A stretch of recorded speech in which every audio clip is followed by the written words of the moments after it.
عشاء کی نماز میں میت آئی.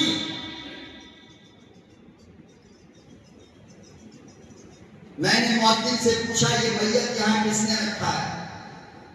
کہنے لگا مولانا ابھی تو باہر رکھا ہے، نماز کے بعد اس کو ممبر کے پاس لایا جائے گا اور جیسے 5 وقت کی نماز ہوتی ہے ویسے جماعت کے ساتھ جنازے کی نماز ادا کی جائے گی. میں نے فوراً صدر کو فون لگایا اور میں نے کہا کہ صدر صاحب یہ پہلا دن ہے میرا، یاد رکھنا اگر نماز جنازہ مسجد کے اندر ہوئی تو جس سے چاہو جنازہ پڑھوا لو، میں نہیں پڑھ سکتا. کہا کیوں؟ میں نے کہا اس لیے کہ ناجائز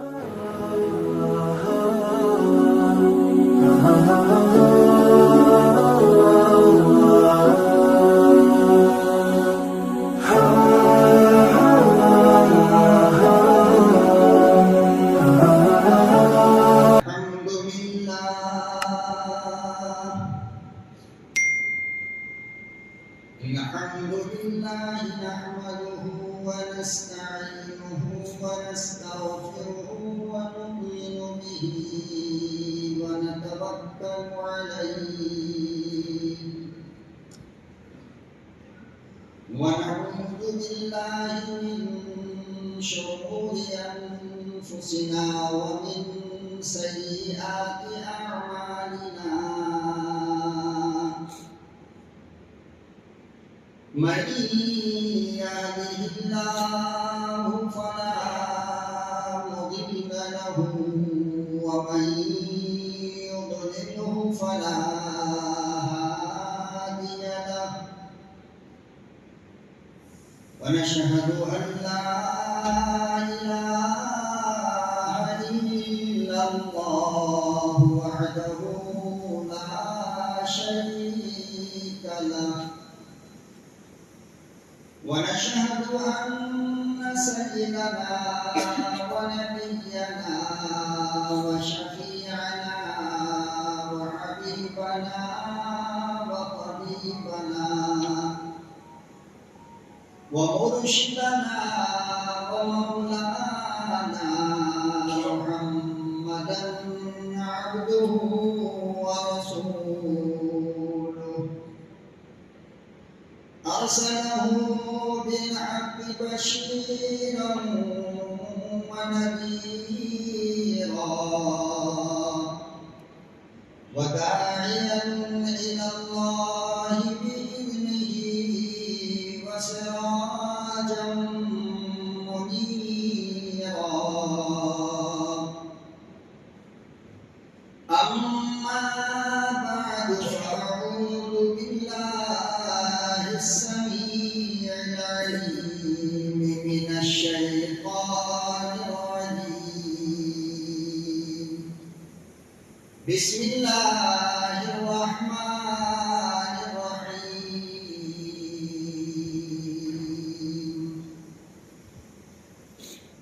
سبحان الذي أسرى بعبده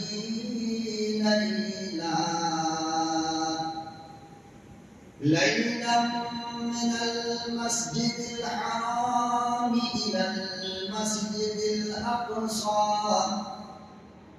الذي باركنا حوله لنريه من آياتنا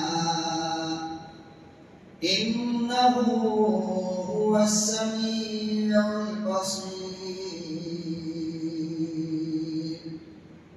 صدق الله مولانا العلي العظيم وبلغنا رسوله النبي الكريم ونحن على ذلك لمن الشاهدين والشاكرين والحمد لله رب العالمين.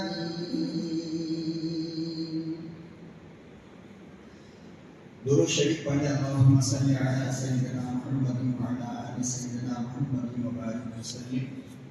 اللهم صل على سيدنا محمد وعلى آل سيدنا محمد وبارك وسلم. اللهم صل على سيدنا محمد وعلى آل سيدنا محمد وبارك وسلم. نہایت قابل قدر بزرگ اور دوستو،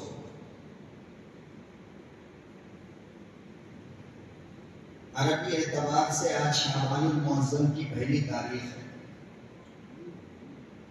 یعنی رجب المرجب کا مہینہ کل ختم ہو گیا، شعبان کا چاند کل نظر آیا اور آج شعبان کی پہلی تاریخ ہے۔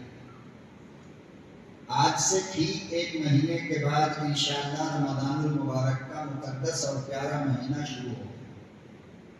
رجب المرجب کے تعلق سے جس میں آپ صلی اللہ علیہ وسلم کو معراج کروایا گیا، معراج کا واقعہ پیش آیا جس کو معجزہ کہتے ہیں،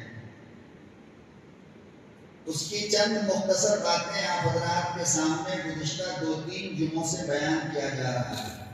آج اس کی آخری کڑی ہے۔ گزشتہ جمعہ میں نے عرض کیا تھا کہ آپ صلی اللہ علیہ وسلم کے معراج کے لیے اور آپ صلی اللہ علیہ وسلم کو زمین اور آسمانی دنیا دکھانے کے لیے پروردگار عالم نے جنت سے ایک سواری بھیجا تھا جسے براق کہتے ہیں۔ رنگ اس کا بالکل سفید تھا۔ علماء نے لکھا ہے کہ جو سفید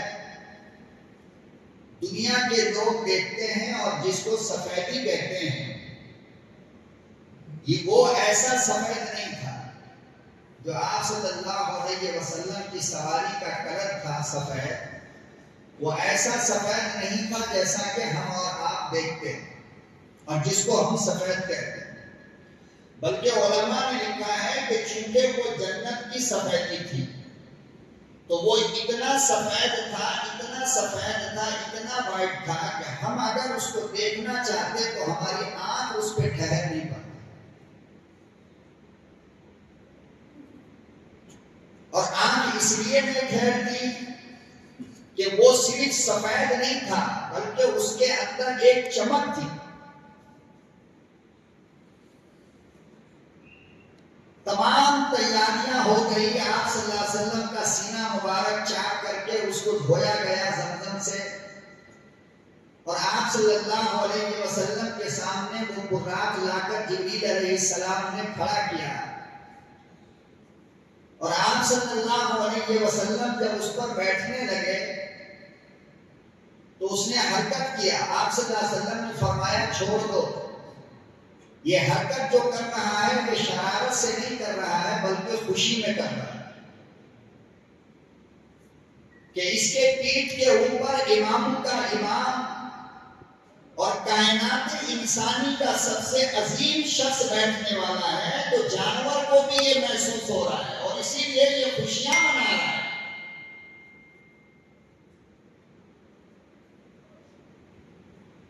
اور ایسا عام طور سے ہوتا ہے۔ بہرحال آپ صلی اللہ علیہ وسلم سوار ہوئے اور آپ کے آگے آگے 3 مقدس فرشتہ جو پیدل تھا، سواری پہ نہیں تھا، آپ صلی اللہ علیہ وسلم سوار ہوئے، 2 طرف سے حضرت میکائیل جو بارش کا فرشتہ ہے، جس کا کام یہ ہے کہ وہ بارش کا انتظام کرے، یعنی زمین پر کہاں پانی کی ضرورت ہے، کہاں پانی کی ضرورت نہیں ہے، یعنی آپ یوں کہہ لو کہ اللہ کا ایک وزیر ہے، منسٹر ہے، پانی کا منسٹر۔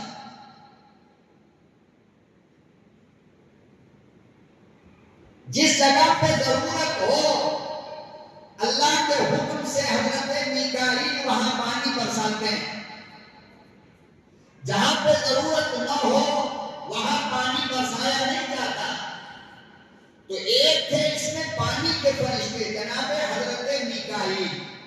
ہمارا آپ کہتے ہیں نا کہ صاحب گوری پالیا میں بارش ہو رہی تھی، بابو جی نگر میں کچھ بھی نہیں، تو ہماری سمجھ میں بات نہیں آتی۔ اللہ کو اور اللہ کے فرشتے کو یہ پتا تھا کہ گوری پالیا میں پانی کی ضرورت ہے، بابو جی نگر میں نہیں ہے، تو اللہ نے بادل کو یہاں لایا اور یہاں برسا دیا، وہاں کچھ بھی نہیں۔ یہ کام خود بخود نہیں ہوتا بلکہ اللہ کا فرشتہ کرتا ہے۔ دوسری طرف حضرت جبریل علیہ السلام وہ بھی پیدا، اور جبریل علیہ السلام کون ہیں آپ جانتے ہیں؟ یہ تمام فرشتوں کے سردار ہیں۔ ان کے کام کیا تھے؟ ان کا کام یہ تھا کہ وہ اللہ کا پیغام نبیوں کے پاس لے کر آئے، اور نبیوں کا کام نبیوں کی باتیں اللہ کو پہنچاتے، یہ حضرت جبریل کا کام تھا۔ اور ایک کام اور ہے حضرت جبریل علیہ السلام کا، شاید آپ کو معلوم ہو یا نہ ہو مجھے پتہ نہیں، لیکن جس وقت ماں کے پیٹ میں بچہ شروع ہوتا ہے، 8 مہینے بعد نہیں، 7 مہینے بعد نہیں، 6 مہینے بعد نہیں، بلکہ جس وقت ماں کے پیٹ میں بچہ شروع ہوتا ہے، جبریل علیہ السلام کا کام وہاں بھی شروع ہوتا ہے کہ جبریل علیہ السلام وہاں کی مٹی جہاں اس کو دفن ہونا ہے، جہاں اس کی قبر بننی ہے، وہاں کی مٹی اٹھا کر ماں کے پیٹ میں جبریل علیہ السلام بچے کے پیشانی پہ لگا دیتے ہیں۔ کیا مجال کہ وہاں کے علاوہ کہیں اس کا انتقال ہو؟ نہیں ہو سکتا۔ اس لیے ہم نے دیکھا، آپ نے دیکھا کہ 10 سال سے ایک بندہ سعودی عرب رہ رہا ہے، آج شام میں فلائٹ سے بنگلور میں اترا اور صبح انتقال کر گیا۔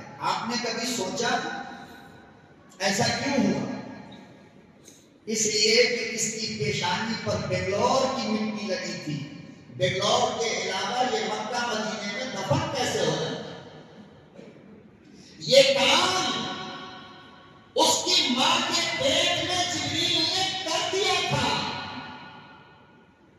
تو یہ ہو ہی نہیں سکتا کہ جہاں پر اس کے مقدر میں دفن ہونا لکھا ہو، دنیا کے کسی اور کونے کے اندر اس کا انتقال ہو جائے۔ یہ قیامت تو آ سکتی ہے مگر نہیں ہو سکتا۔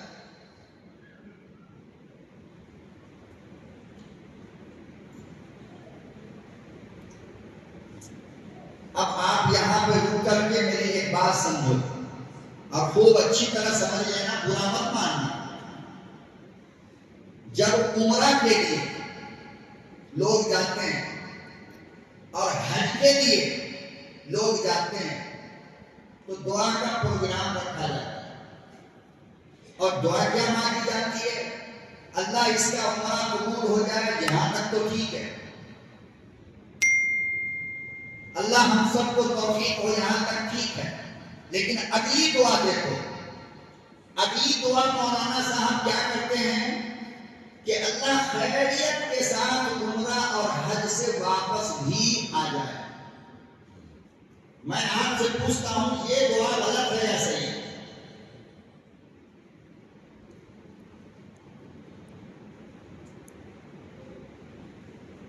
غلط ہے، صحیح نہیں۔ کیوں؟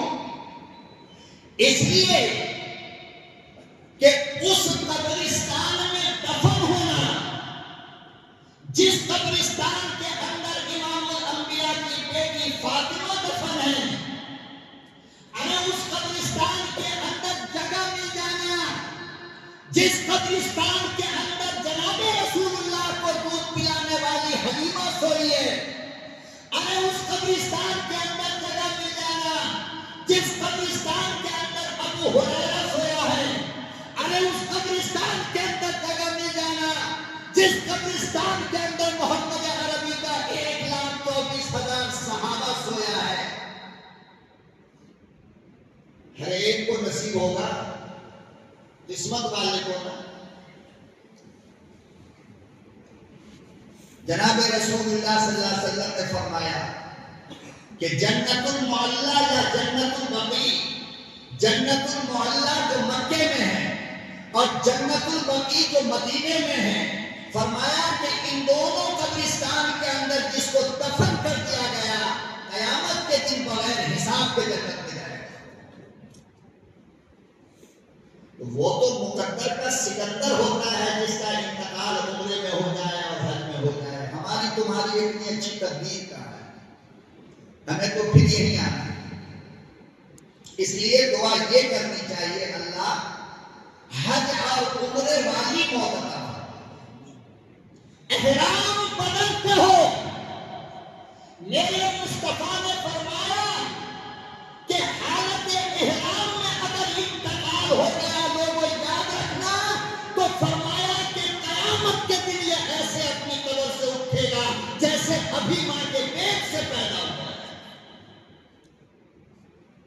ارے سینکڑوں بوتل شراب کی پینے والوں, ہزاروں عورتوں کی عزت کو لوٹنے والوں, چوری چماری کے لقمے سے اپنا پیٹ پالنے والوں, اگر تمہاری موت عمرے کی حالت میں آ گئی تو تم کیا سمجھتے ہو؟ کیا یہ مقدر نہیں ہے؟ یہ تقدیر نہیں ہے؟ ورنہ ایک گناہ کی معافی مانگتے مانگتے زندگی ختم ہو جائے گی. تو دعا تو یہ کرنی چاہیے کہ اللہ احرام کی حالت ہو, بیت اللہ تیرا ہو, میری نظر خانہ کعبہ کو دیکھ رہی ہو, وہ آخری نظر ہو ہماری. یہ دعا کرنی چاہیے. قبول ہو جائے تو مقدر بن جائے گا. حاجی صاحب ہندوستان واپس آ کر کے پھر وہی بھجن سنو گے صبح اور شام. لیکن تھوڑی زندگی باقی ہے تو محمد کے غلاموں کے ساتھ سونے کی دعا کیوں نہیں مانگتے؟ مصطفیٰ کے شہر میں اللہ سے موت کیوں نہیں مانگتے ہو؟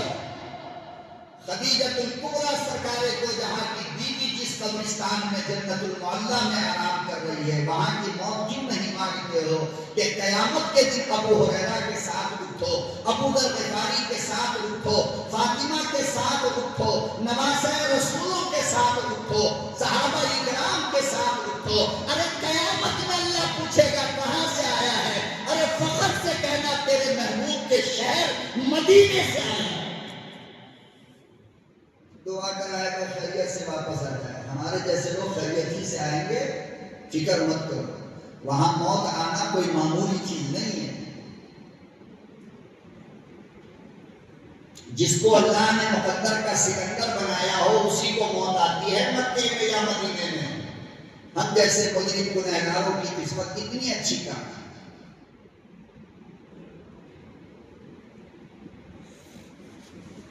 تو فرمایا کہ جبریل امین کا کام یہ ہے کہ ماں کے پیٹ میں جب بچہ شروع ہوتا ہے تو اس کی پیشانی پہ وہاں کی مٹی لگاتا ہے جبریل, جہاں پر اس کو دفن ہونا ہے. وہاں کے علاوہ کہیں اس کی موت نہیں آ سکتی. اسی لیے میرے آقا نے کیا فرمایا معلوم؟ کہ میت کو وہیں دفن کرو جہاں اس کی موت ہوئی ہو. جہاں اس کی, ہمارے یہاں ایک فیشن سا بن گیا, 50,000 60,000 لاکھ 1.5 لاکھ دے کر انتقال ہو رہا ہے گجرات احمد آباد میں, اور اس کی میت کو سڑا کر کے آئس کے ڈبے میں رکھ کر کے بہار لے جاتے ہیں. یہ سنت کے خلاف ہے, یاد رکھو.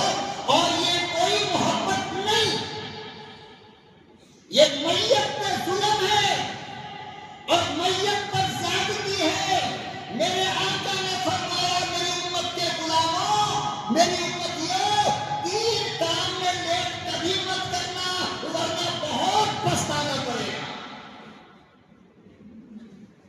3 کام میں کبھی لیٹ مت کرو. اور ہم تینوں میں لیٹ کرتے ہیں. گویا ہم اپنے نبی کو یہ بتاتے ہیں ہم آپ کی بات نہیں مانیں گے, جو کرنا ہے کر لو. یہ ہم ثابت کرنا چاہتے ہیں. میرے نبی نے فرمایا جب بچہ پیدا ہو تو نام رکھنے میں لیٹ مت کرنا, فوراً نام رکھو. نمبر 2, جب اولاد تمہاری بالغ ہو جائے, جب اولاد تمہاری بالغ ہو جائے. اولاد بالغ ہوتی کب ہے؟ تمام دنیا کے فقہا نے اپنی اپنی کتابوں کے اندر لکھا ہے، مسئلہ بیان کیا ہے کہ لڑکی کے بالغ ہونے کی عمر 9 سال ہے، بہت زیادہ تو 10 یا 11، لڑکے کے بالغ ہونے کی عمر 14 سال ہے، بہت زیادہ اگر ہوگا تو 15 یا 16۔ ہمارے یہاں 30-32 سال تک بالغ نہ بیٹا ہوتا ہے نہ بیٹی ہوتی ہے، کوئی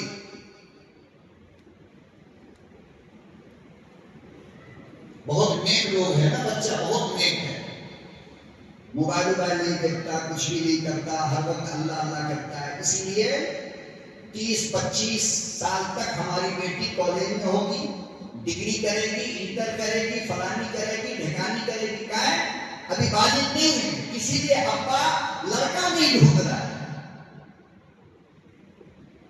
اتنی کٹائی ہوگی نا، مولانا مسجد سے باہر نکلے تو بحث کر لینا، کیونکہ تم طاقتور ہو، مولانا کمزور ہے، مولانا سب سن لیں گے۔ قیامت کے دن جو میرا رب قیمہ بنائے گا تو باپ باپ چلاؤ گے، کوئی چپ کرانے والا نہیں ہوگا، اتنا مارے گا۔ اور اللہ کو کہہ دینا، اللہ میاں میری بیٹی ڈگری کر رہی تھی تو میں کیا کرتا، میری بیٹی انٹر کر رہی تھی تو میں کیا کرتا، میری بیٹی ایم اے کر رہی تھی تو میں کیا کرتا۔ اللہ پاک کہیں گے میں بتاتا ہوں کیا کرتا۔ اللہ دوزخ کے فرشتوں کو بلائے گا اور فرمائے گا حاجی صاحب کی ٹنگڑی پکڑو اور منہ کے بل گھسیٹ کر جہنم میں لے کر جاؤ۔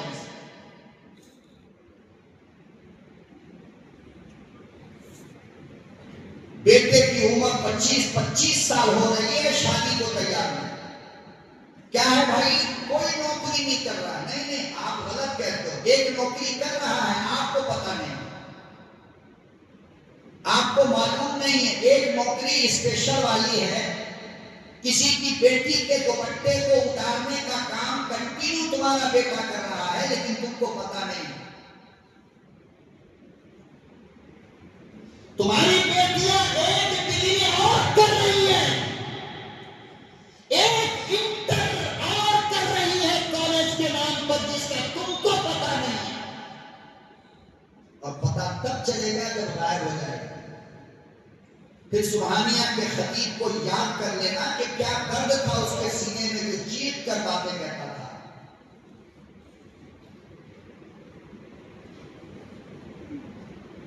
غیر مسلموں کے ساتھ شادیاں ہماری بیٹی کر رہی ہے، غیروں کے نکاح میں جا کر کافر، ارے کون سا دن ہے جو موبائل کے اندر یہ خبر نہ آ رہی ہے؟ یہ نتیجہ اسی بات کا ہے کہ تم نے اس کی شادی وقت پہ نہیں کیا ہے، وقت پہ کر دیے ہوتے تو آج یہ دن ہمیں دیکھنا نہیں پڑتا۔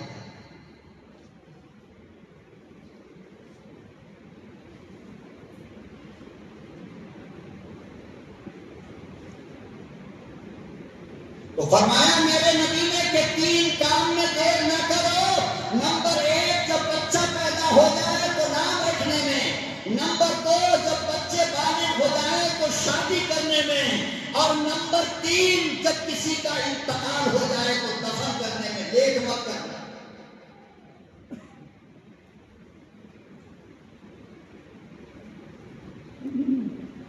اچھا لیٹ ہوتا کیوں ہے؟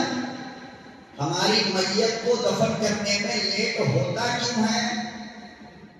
لیٹ اس لیے ہوتا ہے کہ فلانے نے دیکھا نہیں، فلانا آ رہا ہے، فلانا کھا رہا ہے، فلانے کی گاڑی راستے میں، فلانے کی جہاز اڑ رہی ہے، فلانا ٹھکانا چچا نہیں، دادا نہیں، نانا نہیں، بیٹا نہیں، بیٹی نہیں، یہ نہیں وہ نہیں، ان کے انتظار میں لیٹ ہوتا ہے یا نہیں؟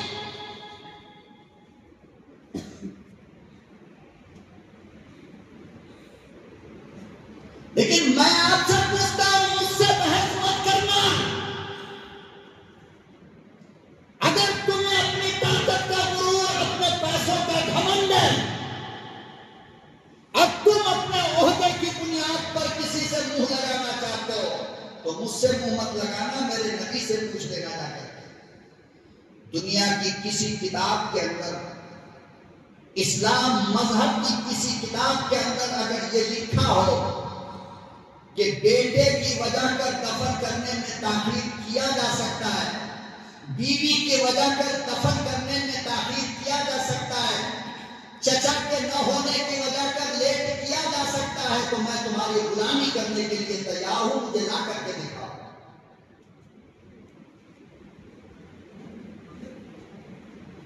شریعت اس کی اجازت نہیں دیتی، یہ نہیں آیا وہ نہیں آیا، یہ نہیں، تمہیں پتا ہے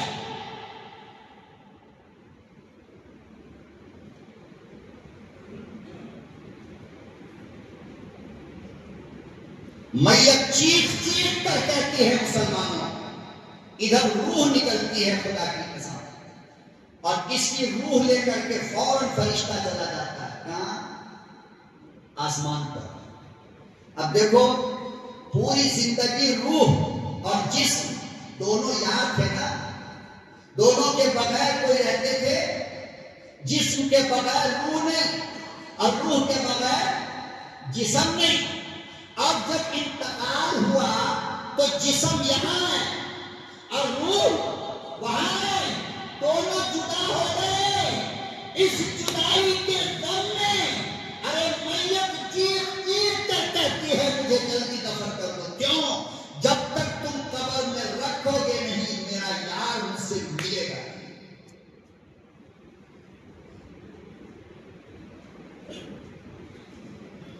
جب تک مجھے دفن کرو گے نہیں میرا دوست روح مجھ سے ملے گا نہیں۔ اس لیے اے بیٹا، اے بیوی، اے گاؤں والوں، محلے والوں، مجھے جلدی سے دفن کر دو۔ ایک وجہ تو یہ ہے جلدی دفن کرنے کی۔ دوسری وجہ سنو، نبی نے فرمایا کہ دنیا امتحان کی جگہ ہے۔ کیا ہے؟ امتحان کی جگہ ہے دنیا۔ ہم جو یہ ابھی بیٹھے ہیں ہم اللہ کو امتحان دے رہے ہیں، اس کا رزلٹ کب ملتا ہے؟ مرنے کے بعد قبر میں۔ میں آپ سے پوچھتا ہوں، اسکول کالج کے اگر لڑکے یہاں بیٹھے ہیں تو وہ بتائیں کہ امتحان جب دے دیتے ہو تو رزلٹ دیکھنے کے لیے کتنی بے چینی ہوتی ہے کہ پتہ نہیں یار میرا کیا نمبر ہے، میں پاس ہوں فیل ہوں کیا ہوں، خدا جانے، میرے نمبر کا پتہ نہیں۔ میرے نبی نے فرمایا کہ انسان کا رزلٹ قبر میں دکھایا جاتا ہے کہ آپ نے جو امتحان دیا اس میں کامیاب ہوئے یا نہیں۔ اس رزلٹ کو دیکھنے کے لیے میت تڑپتی رہتی ہے بغیر پانی کے مچھلی کی طرح کہ مجھ کو جلدی قبر میں لے کر کے چلو، مجھے اپنا رزلٹ دیکھنا۔ تو نبی نے کیا کہا؟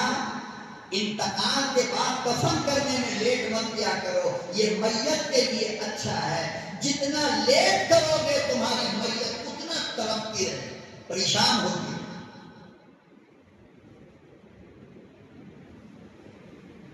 اب لوگ کہیں گے بھائی بیٹا نہیں آیا تو کیسے دفن کر دیں؟ یہ مجھ سے مت پوچھو، میرے نبی سے پوچھو، مجھ سے نہیں پوچھنا یہ بات۔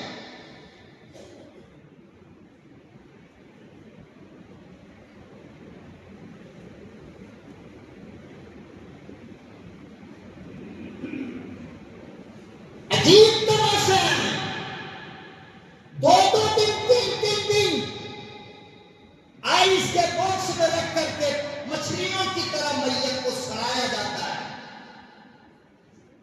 تم دوست نہیں ہو میت کے، کٹر دشمن ہو، یاد رکھو، کٹر۔ انتقال ہو جائے گھنٹے دو گھنٹے کے اندر دفن کر دو، خدا کی قسم میت خوش ہو جاتی ہے، واہ کیا کام کیا۔ اور ایمبولینس میں ڈال کر کے لے جائیں گے بہار، لے جائیں گے بنگال، شرم نہیں آتی آپ کو؟ زندگی پر تڑپایا ستایا اور مرنے کے بعد بھی تڑپاتے ہو۔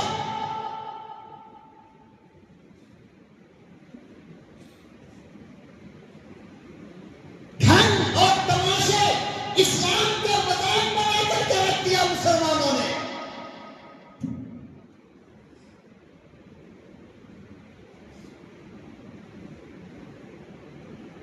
اکثر دیکھو گے آپ، اکثر جب سے میں مسجد کے اندر جمعے کی ذمہ داری سنبھالنا ہو، چاہے یہ یہاں ہو چاہے آندرا ہو، کہیں بھی جمعہ کی نماز سے پہلے میت کو لا کر کے رکھ دیا جاتا ہے۔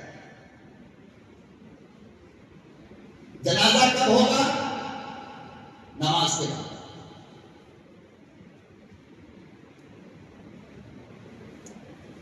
اکثر یہی ہو رہا ہے نا۔ میرے نبی نے کیا فرمایا؟ جمعے کے دن کا انتقال کرنا، کسی بندے کا جمعے کے دن انتقال کرنا واقعتاً شرف کی اور فخر کی بات ہے، اچھی قسمت والا ہے یقیناً۔ کیوں؟ وجہ کیا ہے؟ وجہ سنو اور فیصلہ آپ کرو۔ میں پاگل ہوں کیا؟ میں اگر آپ کو یہ باتیں نہ کہوں تو میری مسجد والا مجھے تنخواہ نہیں دے گا؟ میں اگر اوروں کی طرح ٹائم کو پاس کر دوں، چٹکلا سنا کر، تمہارے ساتھ ہنسی مذاق کر کے اور فلمی دنیا کے ہیرو ہیروئن کی کہانی سنا کر، تو کیا میری مسجد والا میری تنخواہ نہیں دے گا؟ لیکن اگر میں تم کو اسلام کے صحیح راستے پہ لانا چاہتا ہوں تو تم مجھے اپنا دوست سمجھ کر کے حاصل کرنا، ورنہ نقصان تمہارا ہوگا۔ باتیں مت بنایا کرو علماء کے خلاف، سمجھا کرو وہ کیا سمجھانا چاہتا ہے اور کس درد میں ڈوب کر سمجھا رہا ہے۔ میرے نبی نے فرمایا جمعے کے دن کا انتقال اس لیے بہتر ہے، اچھا ہے کہ جمعے کی اذان سے لے کر، غور سے سننا، جمعے کی اذان سے لے کر جمعے کی نماز ختم ہونے تک، اذان سے لے کر جمعے کی نماز ختم ہونے تک ایک لمحہ، ایک سیکنڈ کا ایسا آتا ہے کہ اس وقت اللہ تعالیٰ مغفرت کر دیتا ہے۔ کیا کرتا ہے؟ اس وقت اللہ مغفرت کرتا ہے، مغفرت کی ہوا چلتی ہے۔ کب سے؟ اذان سے لے کر سلام تک۔ اور یہ مغفرت تب ہوتی ہے جب تمہاری میت قبر میں ہو،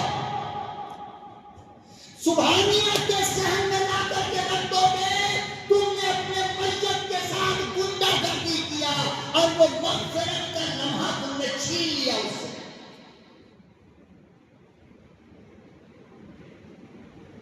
جنازہ کب ہو رہا ہے؟ نماز کے بعد۔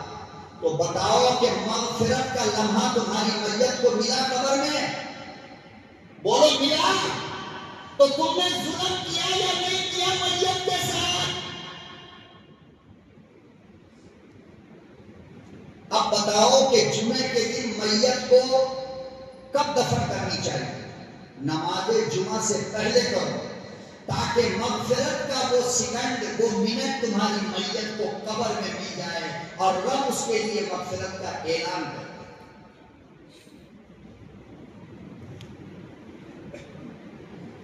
اور یہ عام بات ہے، اور ڈر کی وجہ کر، خوف کی وجہ کر، کمیٹی کا ڈر، صدر کا ڈر، سیکریٹری کا ڈر، ذمہ داروں کا ڈر، محلے والوں کا ڈر، اور پرانی رسم چلتے ہوئے چلی آ رہی ہے، اس کے ڈر کی وجہ کر علماء منبر پہ خاموش رہتے ہیں، بات نہیں کرتے، زبان نہیں کھولتے، اس لیے کہ جن لوگوں نے اپنی روزی روٹی کا ذمہ دار صدر کو سمجھا ہے۔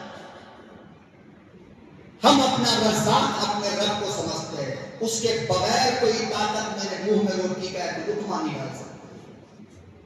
ہمارا وہ ایمان ہے، اس لیے ہم مسائل اور شریعت تمہارے سامنے کھول کر بیان کرتے ہیں، اور یہی علماء کا کام ہونی چاہیے۔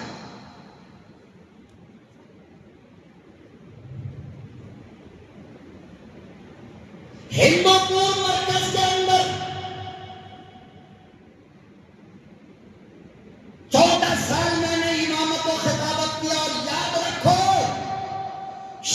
کہ کوئی مسجد میرے بھائیوں ایسی نہیں تھی کہ جس مسجد کے اندر نماز جنازہ نہ ہوتی.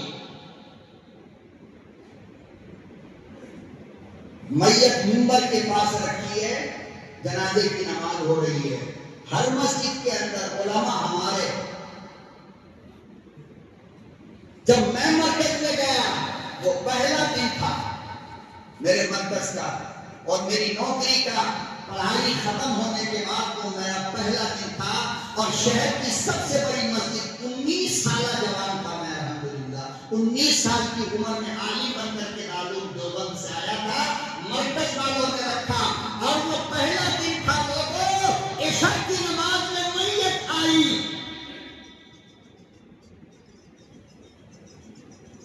میں نے مؤذن سے پوچھا یہ میت یہاں کس نے رکھا ہے؟ کہنے لگا مولانا ابھی تو باہر رکھا ہے, نماز کے بعد اس کو منبر کے پاس لایا جائے گا, اور جیسے 5 وقت کی نماز ہوتی ہے ویسے جماعت کے ساتھ جنازے کی نماز ادا کی جائے گی. میں نے فوراً صدر کو فون لگایا اور میں نے کہا کہ صدر صاحب یہ پہلا دن ہے میرا, یاد رکھنا اگر نماز جنازہ مسجد کے اندر ہوئی تو جس سے چاہو جنازہ پڑھوا لو, میں نہیں پڑھ سکتا. کہا کیوں؟ میں نے کہا اس لیے کہ ناجائز ہے, جائز نہیں. مولانا صاحب 80-85 مسجد میں یہی ہو رہا ہے. میں نے کہا میں نہیں جانتا, ان سے جا کر کے پوچھو کیوں پڑھاتے ہو. میں کہتا ہوں ناجائز ہے, دلائل مجھ سے مانگو, ثبوت مجھ سے مانگو, شریعت مجھ سے مانگو. اگر وہ پڑھا تو ان سے جا کر کے پوچھو. بہت بڑے آدمی کا جنازہ تھا, صحن میں رکھا گیا. میں نے یہاں بھی نہیں ہوگا, جہاں تک 5 وقت کی نماز ہوتی ہے وہاں تک میت کے جنازے کی نماز نہیں ہو سکتی. کیوں؟ اس لیے کہ میرے آقا صلی اللہ علیہ وسلم نے فرمایا, ابو داؤد کی روایت ہے, لا صلاۃ فی المسجد, فرمایا کہ مسجد کے اندر نماز جنازہ ایسے ہے جیسے جنازے کی نماز ہوئی نہیں, پڑھی ہی.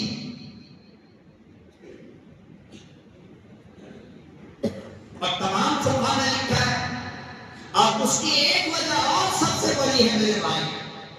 کیا وجہ جانتے ہو؟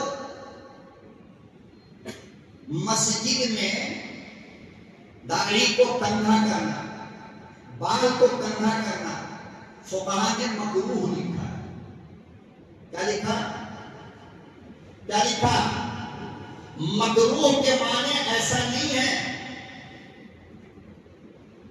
کہ اس کا گناہ نہیں ہوگا. کیوں مکروہ لکھا؟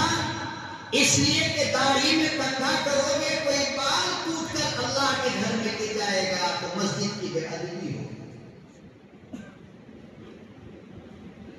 اللہ کو اپنے گھر کا اتنا خیال ہے,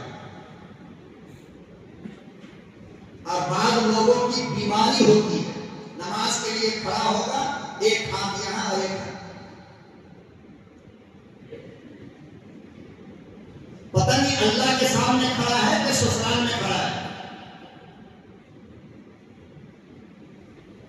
تو فرمایا کہ مسجد کے اندر بال کرنا, کندھا کرنا یہ مکروہ ہے. اور فرمایا کہ لوگوں, اور مسجد کی گندگی کو اٹھا کر کے صاف کرنا, اللہ تمہاری جنت بنا دیتا ہے. یہ بات سمجھ میں آ گئی نا؟ آ گئی نا؟ اب دیکھو, میت جو ہے وہ بے جان ہوتی ہے, اس کے اندر جان, کنٹرولنگ کا کوئی سسٹم کام نہیں کرتا میت کے اندر, ہے نا؟ غسل کے وقت جتنا زور سے ہوتا ہے پیٹ کو دبا کر کے گندگی باہر کی جاتی ہے, کرتے ہیں نا؟ کرتے ہیں. لیکن میں آپ سے پوچھتا ہوں کہ آپ نے دبانے کی وجہ سے جتنی گندگی تھی سب نکل گئی نہیں نا؟ میت کو کفن وغیرہ پہنانے کے بعد بھی کنٹینیو اندر سے گندگی آتی رہتی ہے, ہلکا ہلکا ہلکا ہلکا جو بچا رہتا ہے آتی رہتی ہے. مسجد میں لانے کا نقصان یہ ہے کہ اگر وہ گندگی مسجد میں ٹپک گئی, یا گندے کپڑے کے ساتھ اگر زندہ مسجد میں نہیں آ سکتا تو میت کو کیسے لاؤ؟ اسی لیے علماء نے منع لکھا ہے کہ میت سراپا ناپاک ہے، اس لیے کہ بے جان ہے، گندگی آ رہی ہے، تو اس کو مسجد میں لے کر کیسے آؤ گے؟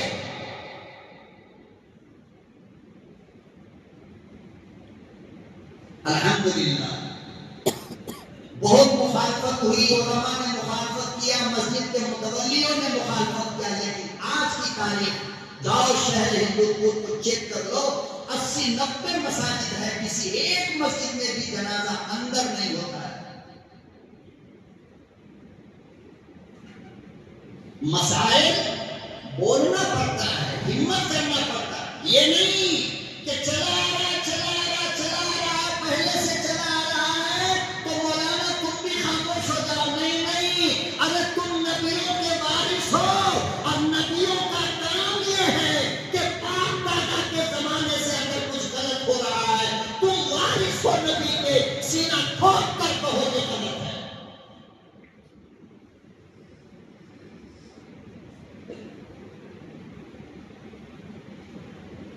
اور پھر میرے بھائی، پوری دنیا کے لوگوں کا کسی کام پر اتفاق کر لینا، یہ کوئی شریعت بنے گی؟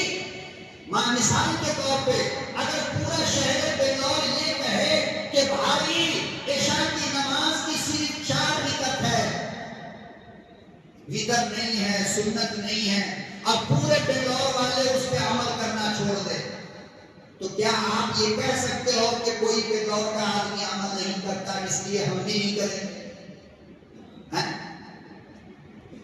اگر پوری دنیا مل کر یہ کہے کہ یہ پخانہ نہیں حلوہ ہے، تو کیا وہ پخانہ حلوہ ہوگا؟ بولو نا، ہوگا؟ نہیں ہوگا۔ حلوہ تب ہوگا جب میرا اسلام مانے گا، شریعت مانے گی، قرآن مانے گا، حدیث مانے گی۔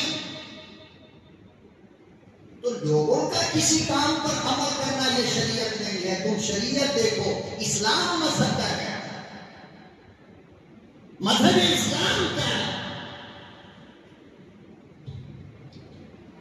اس لیے پورے خاندان والے اگر یہ کہیں کہ تھوڑی دیر اور روکو میت کو، وہ آئے گا، تم بحیثیت عالم ہونے کے، ذمہ دار ہونے کے سینہ ٹھوک کر کہو نہیں، یہ میت پہ ظلم ہے، فوراً دفن کرو، فوراً۔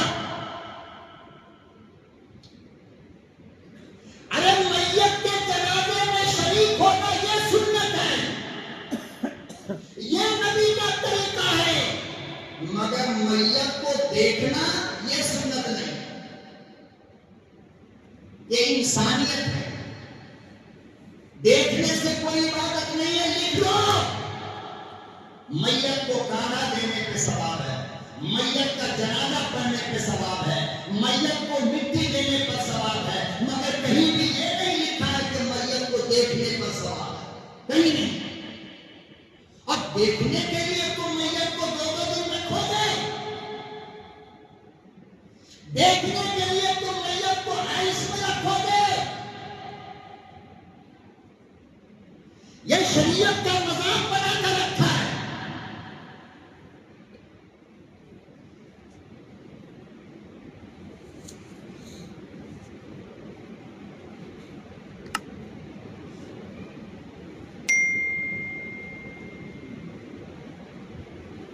اور ایک بات سنو، بڑی خراب لگے گی، بڑی خطرناک لگے گی، یہ کیا بول رہے ہیں مولانا؟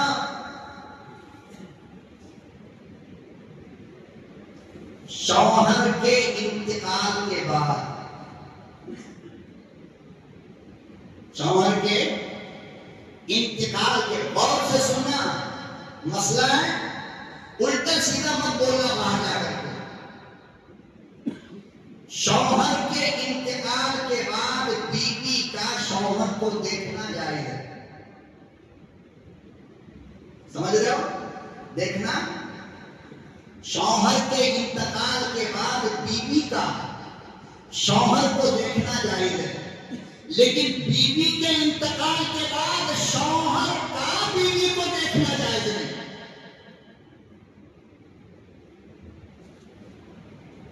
اب ہنگامہ کرو گے لو بھائی مولانا کہہ دیے بیوی مر گئی تو شوہر نہیں دیکھنا. بات سنو آگے. کیوں؟ اس لیے کہ شوہر کے انتقال کے بعد بھی 4 مہینہ 10 دن تک بیوی اسی کی رہتی ہے. کس کی؟ کس کی؟ جس کا انتقال ہو اسی کی رہتی ہے. بات سمجھے؟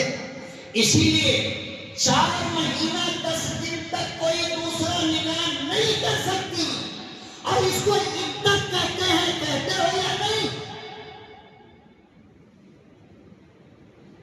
پتا چلا کہ مرنے والا ابھی بھی اس کا شوہر ہے، اس لیے وہ عدت کی حالت میں ہے. تو جب اس کا شوہر ہے تو شوہر کو دیکھنے میں کوئی حرج نہیں. لیکن بیوی کا انتقال اگر ہو جائے اور بیوی کی میت رکھی ہو تو شوہر دوسرا نکاح کر سکتا ہے یا نہیں؟ ارے شوہر پہ کوئی عدت ہے؟ بولو نا. ہے. ابھی میت رکھی ہو اور کوئی پتھر بھی شوہر اگر چاہے تو وہیں پہ کھڑا ہو کر کے پہلے نکاح کر سکتا ہے، پھر میت کو جا کر کے بیوی کو دفن کر سکتا ہے. کیوں؟ اس لیے کہ انتقال ہوتے ہی اس کی بیوی غیر محرم ہو جاتی. غیر محرم ہو جاتی. اور جب عورت غیر محرم ہو گئی تو غیر محرم کو دیکھنا نہ زندگی میں جائز ہے نہ مرنے کے بعد جائز ہے.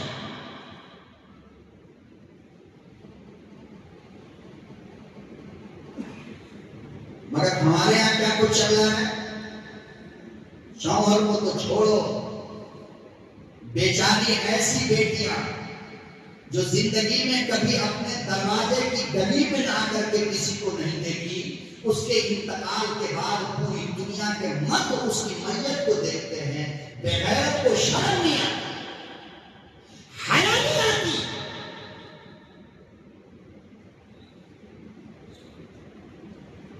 صرف وہ لوگ عورت کی میت کو دیکھ سکتے ہیں جس کی زندگی میں کبھی بھی اس لڑکی سے نکاح جائز نہ ہو. مثال کے طور پر بھائی بہن سے کبھی بھی نکاح جائز ہوگا؟ بھائی دیکھ سکتے ہیں. باپ ہے، باپ کبھی بھی اپنی بیٹی سے نکاح ہوگا؟ باپ دیکھ سکتا ہے.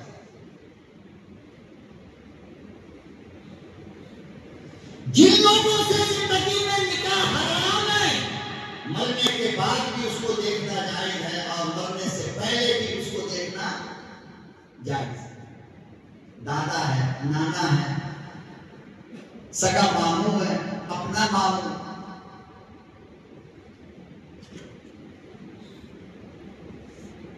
مگر ہر کام کو ہم لوگوں نے باقاعدہ اوپن کر کے رکھ دیتے ہیں. میت کو کچھ تو شرم کرو نا، کچھ تو حیا کرو.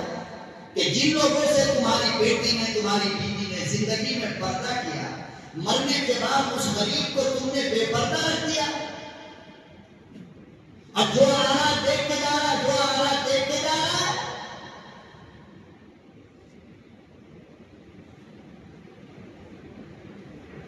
اس لیے میرے محترم بزرگوں اور دوستوں ان چیزوں کا خیال رکھا کرو کہ ہم شریعت پہ چلیں گے تو یہ راستہ ہم کو جنت تک لے کر کے جائے گا.